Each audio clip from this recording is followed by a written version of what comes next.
हमारे साथ एक ऐसे कलाकार है जिनकी रियल लाइफ पर्सनालिटी से काफ़ी लोगों को चाइल्डहुड ट्रॉमा हो चुका होगा, लेकिन इनकी रियल लाइफ पर्सनालिटी ने हर किसी का दिल जीत लिया। मैं अपने आप को बड़ा भाग्यशाली मानता हूँ कि सोनी ने हाँ। इतने बड़े शो में और मुझे इतने महत्वपूर्ण किरदार के लिए, क्योंकि सूत्रधार का काम, कहीं ना कहीं सूत्र संचालन का काम ये है कि आपको मुझे जोड़ना भी है और आपको मुझे जोड़े भी रखना है। अभिनय से मोहब्बत करता हूँ और मेरा ये मानना है कि जितने भी नाम आपने लिए, चाहे वो फिल्म हो, टीवी हो, ओटीटी हो, रेडियो हो, ये सिर्फ अभिव्यक्ति के माध्यम है, प्लेटफॉर्म है। हिंदी मेरे सपनों की भाषा है, हाँ।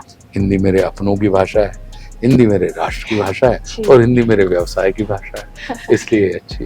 नमस्कार, मैं हूं आशुतोष राणा और आप मुझे देख रहे हैं India forum. Subscribe and hit the bell icon to never miss another update from India Forums. मैंने सुना था कि अच्छे कलाकार वो होते हैं जो अपने किरदार में आसानी से स्विच ऑन और स्विच ऑफ कर सकते हैं। और आज हमारे साथ एक ऐसे कलाकार है जिनकी रियल लाइफ पर्सनालिटी से काफ़ी लोगों को चाइल्डहुड ट्रॉमा हो चुका होगा, लेकिन इनकी रियल लाइफ पर्सनालिटी ने हर किसी का दिल जीत लिया। Hello, hi, namaste. This is Aishwarya Nair, and today we have Ashutosh Rana sir, who is going to be seen in this Sony Entertainment Channel's upcoming show, Chakravarti Samrat Prithviraj Chauhan. Hello, sir. Welcome to India Forum.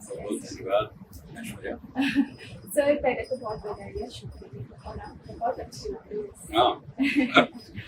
Sir मैं शुरुआत इससे करूँगी कि आपकी कई बात से क्या आपने तो कहा था कि you grew up listening to the tales of Prithviraj Chauhan. आप कैसा आपको लग रहा है कि फीलिंग जो जर्नी आपने सुना और आप हमें सुनाने वाले हो उनकी कहानी? बहुत अद्भुत ऐश्वर्या। क्या होता है कि जितने भी युग पुरुष होते हैं तो ये सब हमारे आपके सबके बुजुर्ग हैं। तो जब बुजुर्गों के, अपने ही बुजुर्गों की दास्तान जब आप अपने मुंह से अपने ही लोगों को सुना रहे हैं तो निश्चित रूप से अनुभव आनंद और सुख से भरता है। तो एक ऐसे व्यक्ति ने जिसने उनके साथ जीवन जिया हो, तो वो जो अपनी अनुभूति है, अपनी जो कुछ भी उनका जीवन जिया है, अनुभव है, उस सारे के सारे अनुभव को वो अपने ही हवाले से हम तक और आप तक पहुंचा रहे हैं। तो जब एक ऐसे किसी चरित्र का किरदार आपको करने का अवसर मिले जो शस्त्र में भी निपुण था और शास्त्र में भी निपुण था, कि अगर देखा जाए तो इन कलम पे भी उतना ही अधिकार है और करवाल पर भी उनका उतना ही अधिकार है, जिसको आप ये कहें। क्यों? क्योंकि चंद्रबरदाई बालपन की उस अवस्था में महाराजा पृथ्वीराज चौहान के संपर्क में आ गए और उसके बाद जीवन के अंतिम क्षणों तक उनके साथ रहे। तो ऐसी मित्रता का अनुपम उदाहरण, इतनी संवेदना, इतने शस्त्र अगर युद्ध भूमि में चल रहे हैं तो उन शस्त्रों के बीच में शस्त्र चलाते हुए शास्त्र को बरकरार रखना और उन तमाम चीज़ों को करते हुए तमाम चीज़ों को कागज़ के ऊपर उतार कर हमको और आपको एक सौगात के रूप में प्रस्तुत कर देना, अपने आप में तो ये हमारे लिए आनंद का विषय है कि किसी ऐसे चरित्र को एक सूत्रधार के तौर पर मुझे प्रस्तुत करने का या इस रूप में रहने का अवसर मिला। सर जैसे कि हम कभी भी ऐसे हिस्टोरिकल ड्रामा देखते हैं या माइथोलॉजिकल स्टोरी सुनते हैं तो हमने हमेशा देखा एक दोस्त हमेशा ही होते हैं जिनका बहुत अहम हिस्सा होता है। आप इस शो में आपके दोस्त का यानी पृथ्वीराज चौहान की कहानी हमें बताने वाले। हम आपसे चाहते हैं कि आप आपके किरदार के बारे में कुछ बताइए। जैसे कि मैंने आपसे बिना पूछे ही बता दिया कि चंद्रबरदाई का जो किरदार है वो इतना अद्भुत और इतना अनुपम है। आप देखें, इस पूरी कथानक को देखेंगे अगर आप पृथ्वीराज चौहान के, तो 12 वर्ष की उम्र में वो सिंहासन के ऊपर बिठा दिए गए।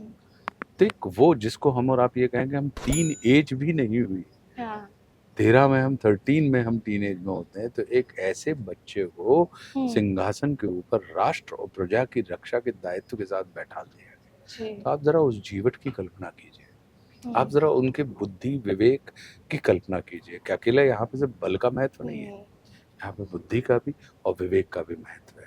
तो ये इतना विलक्षण कृतित्व है कि 28 वर्ष के उनका जीवन काल 28 वर्ष की तो है। अगर देखें हम और आप तो 12 वर्ष से लेके 28 वर्ष तक कि आप एक ऐसा इतिहास गढ़ जाते हैं, एक ऐसा इतिहास लिख जाते हैं कि आज तकरीबन मतलब 1192 93 के आसपास उनका देहावसान हुआ था। और तकरीबन 850 साल बाद हम और आप बैठकर उनके बारे में, उनके कृतित्व के बारे में कहानी सुन रहे हैं, कहानी कह रहे हैं, कहानी सुनाने की तैयारी कर रहे हैं।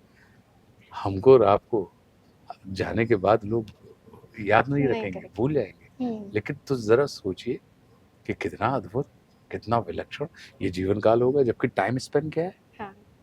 मात्र 28 बरस, मात्र 28 साल में, जहां पे पता लगा कि 12 वर्ष की उम्र में पिता भी खो दिए और बच्चा खेलने की उम्र में सिंहासन के ऊपर आकर बैठ गया।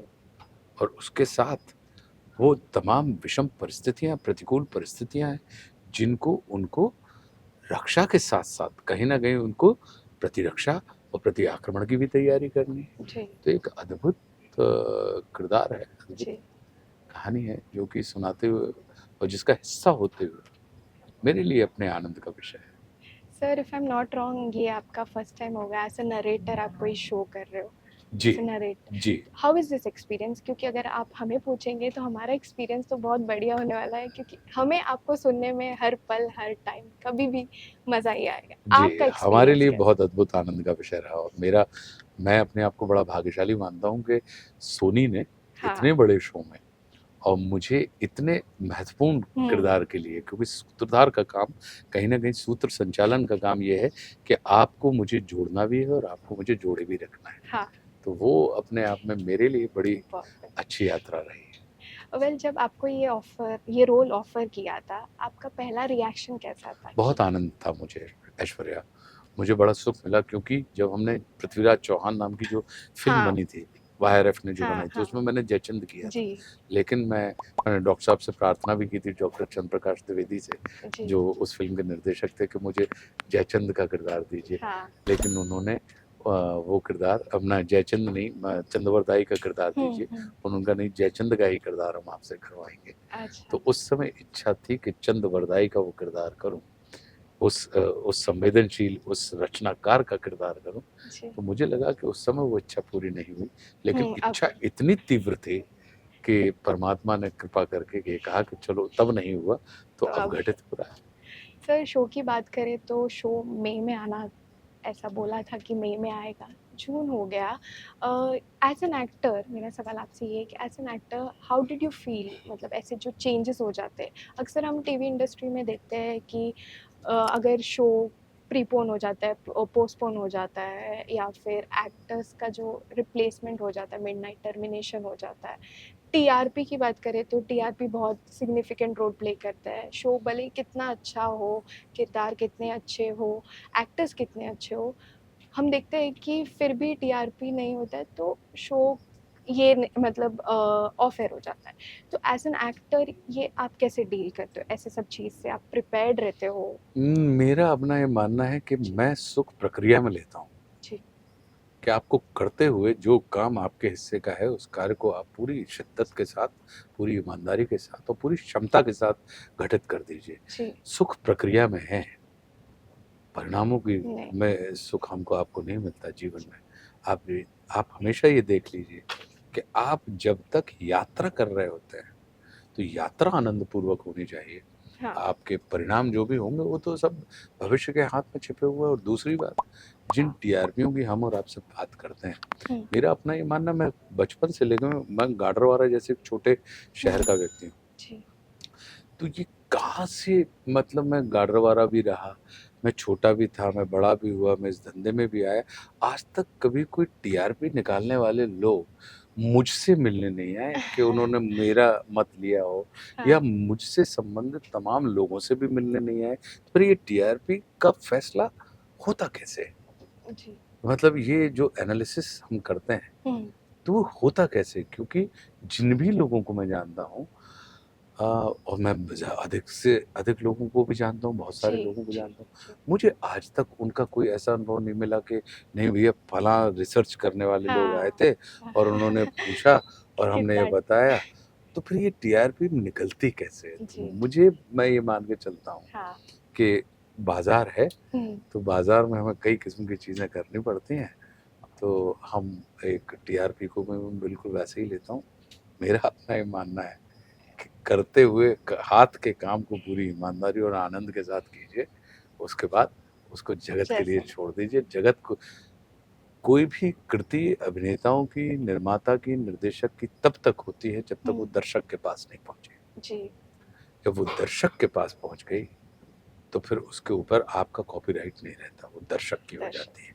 दर्शक फैसला करेंगे कि वो कैसी है या कैसी नहीं है, और फिर उनके उस फैसले का, उनके उस निर्णय का हमको आदर करना चाहिए। ये आई थिंक सबके लिए इंस्पिरेशन है। आप इस इंडस्ट्री में बहुत साल से हो सर, और आपने हर मीडियम ट्राई किया है, टेलीविज़न हो, मूवीज़ हो, ओटीटी। हम अक्सर देखते हैं जो टेलीविज़न एक्टर्स हैं उनको बड़े पर्दे में आने के लिए वो होता है कि हमें उसमें आना है करके, पर आपने इतनी हिट मूवीज़ करने के बावजूद भी आप टेलीविज़न से जुड़े हो, आप अभी भी उतने खुश हो, उतने एक्साइटेड हो, तो ऐसा क्या वो फैक्टर है जो आपको कनेक्ट कर रहा है? मैं अभिनय से मोहब्बत करता हूँ, और मेरा ये मानना है कि जितने भी नाम आपने लिए, चाहे वो फिल्म हो, टीवी हो, ओटीटी हो, रेडियो हो, ये सिर्फ अभिव्यक्ति के माध्यम है, प्लेटफॉर्म है। जहाँ पे क्या परफॉर्म हो रहा है? अभिनय। तो अभिनय को परफॉर्म करने के जिस भी माध्यम के ऊपर अवसर मिलते हैं, मैं उतना ही आनंदित होता हूँ।